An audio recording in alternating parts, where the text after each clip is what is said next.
Movie की शुरुआत में विवियन नाम की एक लड़की ब्रॉन्क्स में रहने आती है। वो एक सैलून में ओनर बेकी से जानती है कि आज ही बेकी अपनी salon real estate group Murnau properties में सेल करने वाली है। मुरनाउ प्रॉपर्टीज यहाँ नया आया है और बहुत सारे पैसे दे के उस नेबरहुड के सब लैंड शॉप्स खरीद रहा है। विवियन के चले जाने के बाद मुरनाउ ब्रोकर फ्रैंक पॉलिडोरी सैलून में आता है सेल को फाइनलाइज करने के लिए और थोड़ी ही देर में फ्रैंक के सामने ही वहाँ पीछे से एक वैम्पायर आके बेकी को मार देता है।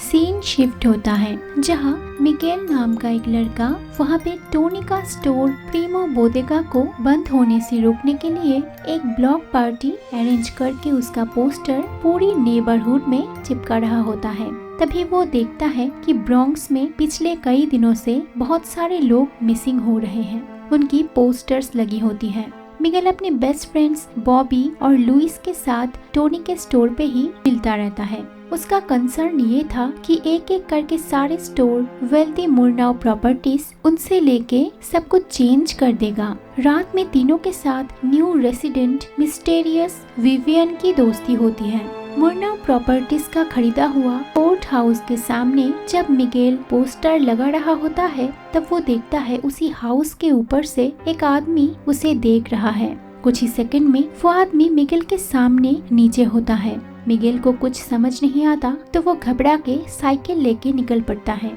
जल्दी जल्दी में वो रोड पे एक गुंडा स्लिम से टकराता है और गुस्से में स्लिम मिगेल को चेस करता है। दोनों भागते हुए एक जगह आते हैं जहाँ मिगेल छुप जाता है, लेकिन वो देखता है उसी आदमी को स्लिम के पीछे आते हुए। वो आदमी अचानक एक वैम्पायर में बदल जाता है और स्लिम को मार के खून पी लेता है। शॉक्ड मिगेल जैसे ही वहाँ से भागता है वो वैम्पायर उसे देख लेता है। इसके बाद मिगेल टोनी के स्टोर पे आके अपने फ्रेंड्स और टोनी को कहता है कि एक वैम्पायर उनके टाउन में आ चुका है, पर कोई भी उस पे यकीन नहीं करता। तभी वो वैम्पायर एलेक्सिस नॉर्मल ह्यूमन बन के उस शॉप में मिगेल को ढूंढने आता है। मिगेल लुइस और बॉबी को लेके छुप जाता है। वैम्पायर जब जा ही रहा होता है तब तीनों एक मिरर में वैम्पायर की कोई भी रिफ्लेक्शन नहीं देख पाता। इसके बाद मिगेल टोनी और अपने फ्रेंड्स को उसी लोकेशन पे लाता है और वहाँ स्लिम का बॉडी नहीं था, तो मिगेल पे कोई बिलीव नहीं करता। दूसरी तरफ कोर्ट हाउस में बाकी वैम्पायर्स एलेक्सिस से नाराज था क्योंकि उसकी स्लिम को मारने से आसपास में उनके बारे में लोगों को शक हो सकता है। इसलिए फ्रैंक स्लिम की बॉडी को छुपा देता है, तो फ्रैंक इनसे मिला हुआ होता है। नेक्स्ट डे मिगेल देखता है वहाँ बहुत सारे स्टोर ऑलरेडी मुरनाउ प्रॉपर्टीज ले लिया है और ओनर्स वहाँ से चले गए हैं, जिससे मिगेल को बुरा लगता है। वो लोग टोनी के शॉप में मिलके वैम्पायर्स के बारे में डिस्कस करते हैं। लुइस को इसके बारे में बहुत नॉलेज होता है। वो सबको कहता है कि vampires cross holy water garlic से रिपेल होते हैं। उनकी हार्ट में सिल्वर और वुडन स्टेक घुसाने से वो डिस्ट्रॉय हो जाते हैं और वैम्पायर्स डे टाइम पे सनलाइट में बाहर नहीं निकल सकते, तो वो डे पे कॉफिन के अंदर रहते हैं। ऐसी बहुत सारे कॉफिन्स एक रूम में होने से उसे वैम्पायर्स नेस्ट कहा जाता है और वैम्पायर्स इनवाइट के बिना किसी के घर में नहीं घुस सकते। तो मुरनाउ प्रॉपर्टीज के ओनर्स के बारे में कुछ भी एविडेंस पाने के लिए मिगेल अपने फ्रेंड्स को लेके मुरनाउ प्रॉपर्टीज के ऑफिस में जाता है, ब्लॉक पार्टी की डोनेशन के बहाने। जब मिलने से पहले ऑफिस के सारे विंडोज बंद करके डार्क किया जाता है तब तीनों डर जाते हैं क्योंकि वैम्पायर्स ही डे लाइट में बाहर नहीं आ सकते और फ्रैंक उन्हें डरा देता है ये कह के कि ब्रॉन्क्स में अगर अचानक तीनों मिसिंग हो जाए तो कोई भी नोटिस नहीं करेगा। उसी वक्त टेबल के ऊपर से बॉबी मुरनाउ प्रॉपर्टीज की एक रेड एनवेलप चोरी करता है। वहाँ वो लोग विवियन को भी देखते हैं। फिर डोनेशन लेके किसी तरह तीनों वहाँ से भाग जाते हैं। घर आके उस रेड एनवेलप में से एक पेन ड्राइव और एक अजीब स्केलेटल की उन्हें मिलता है। पेन ड्राइव ओपन करके वो देखते हैं कि ब्रॉन्क्स में कई सारे बिल्डिंग खरीदने के बाद वहाँ वैम्पायर नेस्ट बनाने का प्लान होता है। तभी उनकी नेबर ग्लोरिया के लाइफ से पता चलता है कि उस कोर्ट हाउस में बहुत बड़ी बड़ी बॉक्सेस आ रही हैं, जो दिखने में कॉफिन की तरह है। मिगेल को समझ आता है कि अब वो कोर्ट हाउस ही वैम्पायर नेस्ट है। तो मुरनाउस वैम्पायर्स है, ये राज सबके सामने खोलने के लिए मिगेल को प्रूफ चाहिए था। इसलिए तीनों चुपके से डे लाइट में कोर्ट हाउस में घुस जाते हैं वैम्पायर नेस्ट ढूंढने के लिए। वो लोग एक रूम के अंदर कई सारे कॉफिन देखते हैं। मिगेल वीडियो रिकॉर्डर ऑन करके एक कॉफिन खोलता है और देखता है वहाँ वही वैम्पायर एलेक्सिस सोया होता है। अचानक बॉबी के फोन जोर से बजने से वैम्पायर्स जाग जाते हैं। तो तीनों फ्रेंड्स डर के जल्दी वहाँ से भाग जाते हैं। वैम्पायर्स सनलाइट होने के वजह से उस घर के बाहर नहीं जा पाते। कोर्ट हाउस के बाहर आते ही तीनों को पुलिस उठा लेती है क्योंकि मुरनाउ प्रॉपर्टीज में ट्रेसपासिंग की वजह से, और पुलिस उन्हें लेके फ्रैंक के ऑफिस के सामने आता है उन पे लगी चार्जेस के बारे में जानने के लिए। तीनों के पेरेंट्स और ब्रॉन्क्स रेसिडेंट्स तीनों को कन्फ्रंट करते हैं। तो मिगेल वैम्पायर की प्रूफ देने के लिए वीडियो दिखाता है, पर वहाँ कॉफिन के अंदर कोई भी वैम्पायर रिकॉर्डेड नहीं था। तो सब लोग तीनों की मजाक उड़ाते हैं, पर रीटा नाम की एक लड़की कहती है कि उसने सुना है कि वैम्पायर्स की कोई रिफ्लेक्शन नहीं होता, इसलिए उनकी कोई फोटो या वीडियो पे या मिरर में इमेज दिखाई नहीं देता। मिगेल फ्रैंक को चैलेंज देता है सनलाइट में आके खुद को वैम्पायर ना होने का प्रूफ देने के लिए। फ्रैंक भी बिना झिझक के आता है और स्टोलन एनवेलप वापस देने को कहता है।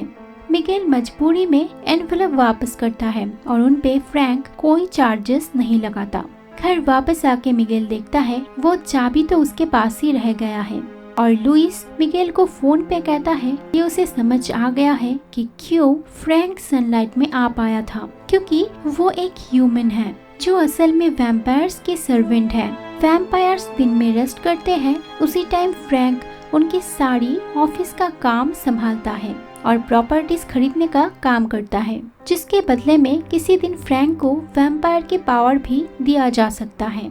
दूसरी तरफ फ्रैंक एक बॉक्स बाहर निकालता है और फिर वो रेड एनवेलप खुलता है, पर उसे उस बॉक्स की चाबी नहीं मिलता, जिससे वो गुस्सा हो जाता है और समझ लेता है कि चाबी उस 3 लड़के के पास ही है। फ्रैंक एक लोकल गुंडा हेनी को काफी सारे पैसे दे के 3 लड़के को पकड़ने कहता है और लोकल रेसिडेंट्स को तंग करने कहता है, ताकि रेसिडेंट्स अपनी प्रॉपर्टीज मुरनाउस को सेल करके वहाँ से चले जाए। दूसरी तरफ मिगेल और लुइस वैम्पायर्स को मारने के लिए प्लान बनाने के लिए चर्च में मिलते हैं।